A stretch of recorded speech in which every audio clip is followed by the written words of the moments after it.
Hello बच्चों, चलिए प्रश्न को समझते हैं। आपके सामने प्रश्न है कि ज्यामितीय समावयवता में पहला विकल्प है कि मूलक समूह क्रियात्मक समूहों का स्थान भिन्न होता है। दूसरा विकल्प है परमाणु का स्थान भिन्न होता है। तीसरा विकल्प है परमाणु की त्रिविम व्यवस्था भिन्न होती है। चौथा विकल्प है कार्बन श्रृंखला की जो लंबाई है वो क्या होती है, भिन्न होती है।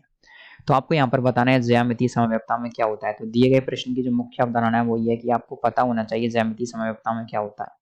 अगर आप ज्यामितीय समव्यवस्था जिसको आप जीआई कहते हैं उसको पता लगा पाएंगे तो आप बता पाएंगे कि ज्यामितीय समव्यवस्था के अंदर क्या क्या होता है। तो आपको यहाँ पर ज्यामितीय समव्यवस्था की जानकारी होनी चाहिए।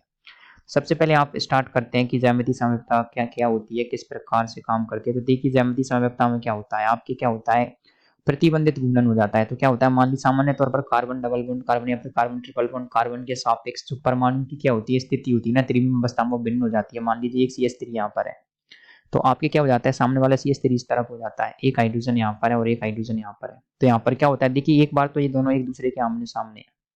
इस व्यवस्था को कहा जाता है आपके, देखिए इस व्यवस्था को कहा जाता है ट्रांस। लेकिन अगर आपकी दूसरी व्यवस्था में इनकी स्थिति को कुछ इस प्रकार से चेंज कर दिया जाए, कुछ इस प्रकार से कैसे, देख लीजिए ये वाला CH3 यहाँ पर है तो आप क्या करोगे, इस वाले CH3 को आप यहाँ पर ले आओगे और ये वाला हाइड्रोजन यहाँ आ जाएगा, ये वाला हाइड्रोजन यहाँ आ जाएगा। आप दूसरे वाले में देखोगे तो आप ये दोनों कहाँ है, आमने सामने आ गए।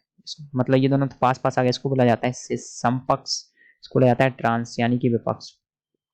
तो ज्यामितीय समव्यवस्था में प्रतिबंधित गुणन हो जाता है, काय की वजह से डबल बॉन्ड लगा दोगे आप या ट्रिपल बॉन्ड लगा दोगे तो, और जो आपके अणु की त्रिविम अवस्था में स्थिति होती है वो क्या होती है, भिन्न हो जाती है। देखिए दोनों का सूत्र सेम है, दोनों का सूत्र सेम है आपके, दोनों का सूत्र जाएगा आपके, देखिए दोनों का सूत्र जाएगा आपके C4H10 आ जाएगा। देखिए यहाँ पर क्या है, दोनों का सूत्र समान है C4H8, लेकिन जो आपकी स्थितियां होती है ना, जो आपकी त्रिविम स्थितियां वो क्या भिन्न हो रही हैं। तो इस आधार पर आप कह सकते हैं कि ये दोनों क्या होते हैं, ज्यामितीय समव्यवी होते हैं। तो ज्यामितीय समव्यवस्था में परमाणु की त्रिविम व्यवस्था भिन्न होती है।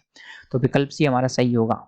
पहला बोला है कि मूलक समूह क्रियात्मक समूह का स्थान भिन्न होता है, देखिए ज्यामितीय में नहीं होता है ये। परमाणु का स्थान भिन्न होता है, ये भी नहीं होता। कार्बन श्रृंखला की लंबाई भिन्न होती है, ये भी नहीं होता। तो हमारा सही उत्तर आएगा विकल्प सी। तो आशा करते हैं आपको प्रश्न का उत्तर समझ आया होगा। धन्यवाद।